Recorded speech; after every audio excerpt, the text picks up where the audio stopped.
इस प्रसंग को सुनने के बाद आपकी समस्याओं का हल ना हो जाए तो फिर कहना। बड़ा अद्भुत प्रसंग है, ध्यान से सुनिएगा, पूरा सुनिएगा। हरे कृष्ण दोस्तों, मैं हूं अनुज शर्मा। एक बार एक भिक्षु था, ट्रेन में भीख मांगता था। रोज नई सवारी आती थी, सबके सामने जाता, भिक्षा मांगता, कोई देता कोई नहीं देता। एक दिन उसी ट्रेन में एक सेठ बैठा हुआ था। भिक्षु को लगा कि ये तो बड़ा सेठ लग रहा है, सूट बूट पहने हुए, इससे भिक्षा मांगता हूं, कुछ ज्यादा मिलेगी। गया भिक्षु उसके पास, जाकर बोला, सेठ जी। सेठ ने कहा कि मैं भिक्षा दे दूंगा, लेकिन बदले में तुम क्या दो? भिक्षु बोला, जी मैं तो भिखारी हूं, मैं क्या दूंगा? मैं तो आपसे मांगने आया हूं, मैं क्या दे सकता हूं? सेठ बोला, जब किसी को कुछ दे नहीं सकते तो मांगने क्यों आए हो? जो किसी को कुछ दे नहीं सकता उसे मांगना भी नहीं चाहिए। जिस दिन देने लायक हो जाओगे उस दिन मांग लेना, उस दिन दूंगा तुम्हें। भिखारी चुपचाप देखता रहा। स्टेशन आया, सेठ उतर गया। भिखारी के दिल में यह बात उतर गई कि जब किसी को कुछ दे नहीं सकते तो मांग क्यों रहे? भिखारी ने सोचा, बात तो सही कह रहा, मैं किसी को देने लायक ही नहीं हूं तो मांगू क्यों? कुछ देने लायक होना चाहिए मैं। भिखारी ने सोचा, जब तक किसी को कुछ दूंगा नहीं तब तक मांगूंगा नहीं। और सोचता रहा, क्या दूं क्या दूं, कुछ दिमाग में नहीं आया। सुबह स्टेशन पहुंचा, मन में यही चल रहा था, जब तक दूंगा नहीं मांगूंगा नहीं। तो देखा कि स्टेशन के पास बहुत सारे पौधे हैं जिन पर सुंदर सुंदर फूल लगे हुए हैं। भिखारी ने बहुत सारे फूल इकट्ठे किए, ट्रेन में चढ़ा, लोगों के पास पहुंचा, भिक्षा मांगने लगा। सबको फूल देता, भिक्षा लेता। भिक्षा देने वाला भी खुश होता, मुस्कुराता और भिक्षा देता।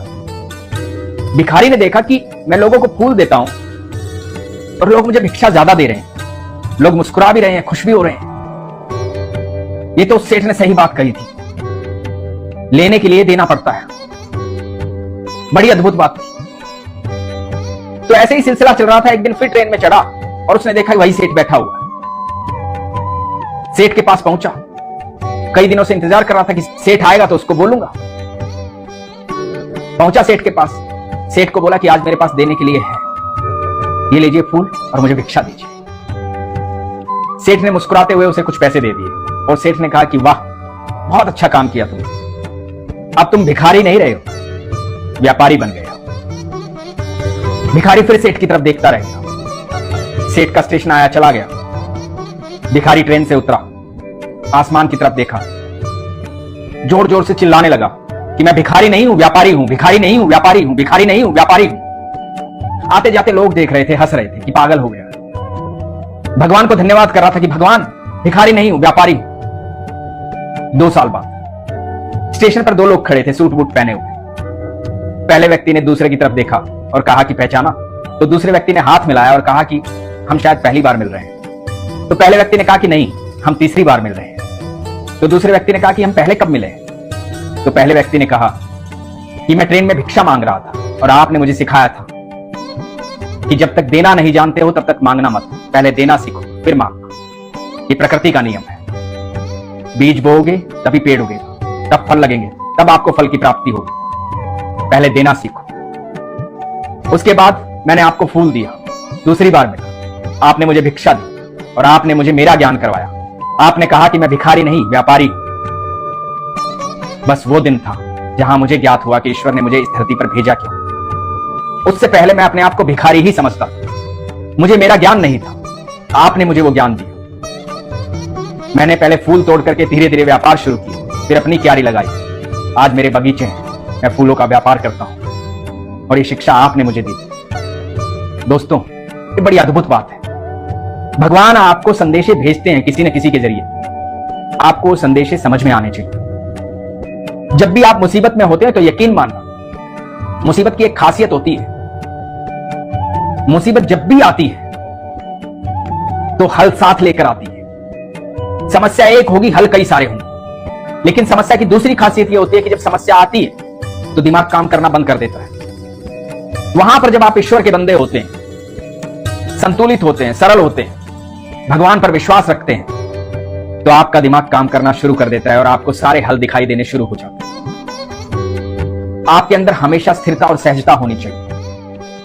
हर समस्या अपना हल लेकर आती है, इसलिए आज के बाद जब भी समस्या आए घबराना मत। ईश्वर को याद करना और देखना कि हल कहां है।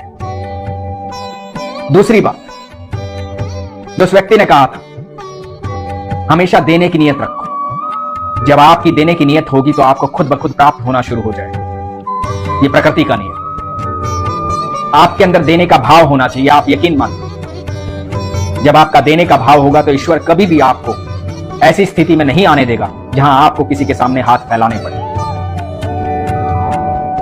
और एक दूसरी बात जो उसने कही थी वो ये कि आप अपने आप को पहचानो। आप साधारण नहीं हो, ईश्वर की संतान हो। ईश्वर ने आपको किसी मकसद से यहां भेजा। हारो मत, घबराओ मत, पहचानो अपने आप को। यदि आपको लगता है कि आप ऐसी परिस्थिति में जहां आप दुखी हैं, परेशान हैं, या तो उसको हल करो या फिर अपनी परिस्थिति को बदल डालो, क्योंकि आपका मकसद इस धरती पर आकर के रोना नहीं है, बिलखना नहीं है, दूसरों की बातें सुनना नहीं है, एक सफल कार्य करना है। इस यात्रा का संपूर्ण फायदा उठाना है। इस पृथ्वी पर आए हो, इस पृथ्वी को देखो, निहारो, आनंद लो। ईश्वर से प्रार्थना करो कि आपको सक्षम बनाए, आपको वो सारी चीजें प्रदान करें जिससे आप इस सफर का आनंद ले पाए। वो कैसे होगा? जब आप अपना मन शांत करो, अपनी समस्याओं का खुद से हल करोगे, क्योंकि आपकी समस्याओं का हल सिर्फ आपके पास है और किसी के पास नहीं है। ये आपको सोचना पड़ेगा कि ईश्वर ने क्या संदेश दिया है मेरे जीवन के लिए। ये जो कहानियां, ये अनुभव मैं आपको सुनाता हूं, इन अनुभवों में बहुत सारे सवालों के जवाब होते हैं। उन जवाबों को तलाश करो, अपने विश्वास को मजबूत रखो, अपना ख्याल रखो। हरे कृष्ण।